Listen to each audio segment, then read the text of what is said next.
नमस्कार दोस्तों, मैं प्रियंका पांडे। कैसे हैं आप, ये बताने के लिए कमेंट्स बॉक्स में हर हर महादेव हमेशा की तरह जरूर लिख दीजिएगा। पितृपक्ष जो होता है वो पितरों का समय होता है, यानी पितृपक्ष में हम पितरों के लिए अपने जो भी कार्य करते हैं उनको प्रसन्न करने के लिए करते हैं। कहते हैं कि जो पितृ होते हैं वो पितृपक्ष में धरती लोक पर आते हैं और हमारे इर्द गिर्द ही जो है वो रहते हैं पशु पक्षी के रूप में। कुछ लोग मानते हैं, कुछ लोग नहीं मानते हैं, अपनी अपनी मान्यता है। और यह जो पितृपक्ष 2025 में प्रारंभ हो रहा है, ये 7 सितंबर दिन रविवार को प्रारंभ हो रहा है और समाप्त हो रहा है 21 सितंबर दिन रविवार को। दोनों मतलब शुरुआत भी आपके रविवार के दिन से ही हो रहे हैं और समाप्त भी आपका रविवार के दिन ही होगा।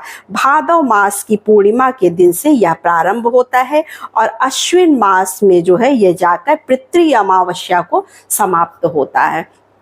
तो जैसे बहुत से लोग होते हैं उनको ये नहीं पता होता है कि हमारे घर में जो लोगों की जैसे डेथ हुई है उनका श्राद्ध कब करना है, क्योंकि जब भी हमारे घर में डेथ होती है तो हम काफी मतलब शॉक्ड होते हैं, अपने आप को संभालने में रह जाते हैं। ये याद करना मुश्किल हो जाता है कि आखिर कब उनकी डेथ हुई थी, तो हम इतना ध्यान नहीं दे पाते।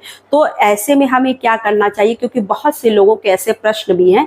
तो पूज्य पंडित प्रदीप मिश्रा जी ने बताया अपनी कथा में कि आपको अगर यह पता हो कि हमें जो है हमारे पितृ किस दिन उनकी डेथ हुई थी, किस दिन हमें उनका श्राद्ध करना है, तो आप क्या करिए कि पितृ अमावस्या के दिन, जो अमावस्या का दिन होता है, उस दिन आप जो है उनका जो भी करना चाहते हैं, श्राद्ध वगैरह जो कुछ भी आप करना चाहते हैं अपनी तरफ से, उनके लिए आप वो कर सकते हैं, उनको प्रसन्न करने के लिए।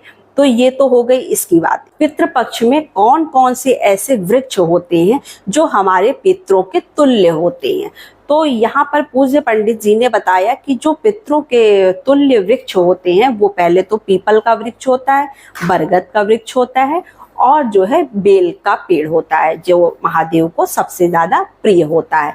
तो अगर आपको कोई भी उपाय करना है पितृपक्ष के दौरान, अगर आप कोई भी उपाय करना चाहते हैं अपने घर के लिए, सुख शांति के लिए, पितरों के लिए, तो आप ये सारे उपाय जो है इन 3 वृक्षों के नीचे कर सकते हैं। 7 तारीख से लेकर, यानी पितृपक्ष जिस दिन से प्रारंभ हो रहा और जिस दिन समाप्त हो रहा, यानी 21 सितंबर तक, आपको 15 दिन तक यह कार्य जरूर करना चाहिए। गुरुदेव कहते हैं कि आपको 1 लोटा तांबे का जल लेना है। तांबे के जल में पहले से आप गंगा जल डाल लीजिए, उसके बाद अपने घर का जल डाल लीजिए और उसमें सफेद पुष्प ही आपको डालना है। 2 सफेद पुष्प डालकर अपने घर में रख दीजिए और रात भर के लिए उसे छोड़ दीजिए। उसके बाद दूसरे दिन उसके छींटे आप अपने दरवाजे पर छिड़क दीजिए और फिर उस कलश को भरकर फिर से रख दीजिए और फिर दूसरे दिन आपको यही प्रक्रिया 15 दिन तक रोज करनी है। उसके बाद आप सुबह उठकर, जब सुबह उठिए, अगर आप स्नान किए हैं तो ठीक है, नहीं भी स्नान किए हैं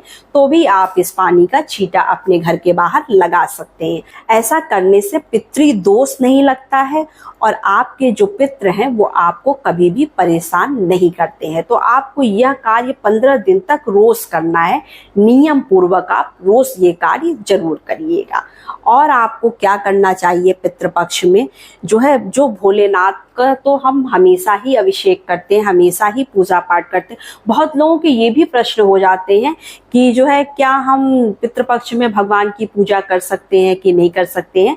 तो जी हाँ, गुरुदेव कहते हैं कि पितृपक्ष में आप भगवान की पूजा आराधना सब कुछ कर सकते हैं, उसमें कोई दोष नहीं होता है। हमें पूजा पाठ करनी चाहिए, अपने पितरों के साथ भगवान की भी पूजा पाठ करनी चाहिए ताकि हमारे मन को शांति मिले। और आपको क्या करना है, भोलेनाथ की शिवलिंग में जो है भोलेनाथ का पूरा परिवार रहता है और उसी में हमारे पितृ भी रहते हैं।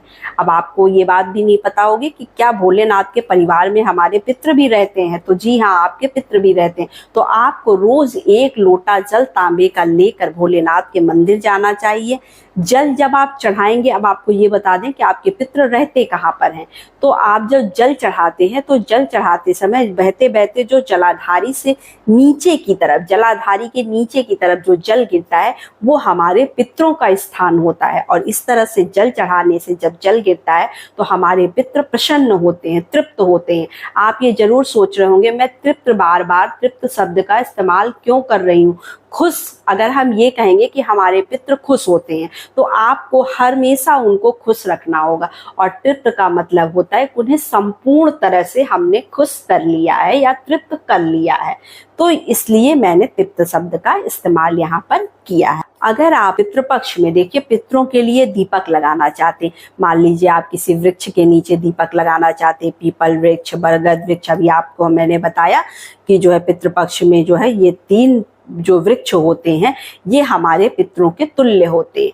तो अगर हमें पितृपक्ष में इन दीपक लगाना है तो अगर आप इन पेड़ के नीचे लगाते हैं, वृक्ष के नीचे लगाते हैं तो भी, और अगर आप कहीं पर भी अपने घर में भी दीपक पितरों के लिए नियमित जला रहे हैं तो आपको कैसे दीपक का इस्तेमाल, देखिए आप दीपक जो लगाएंगे वो घी का लगाएंगे, तेल का दीपक यहाँ पर नहीं लगाया जाता है। हमें कभी भी अपने पितरों के लिए जो है वो तेल के दीपक का इस्तेमाल नहीं करना चाहिए, हमेशा घी का दीपक लगाना चाहिए। और बाती कैसी होगी, लंबी बाती, आपको लंबी बाती का दीपक यहाँ पर जलाना होता है। कभी भी गोल बाती का दीपक आप पितरों के लिए मत जलाइएगा।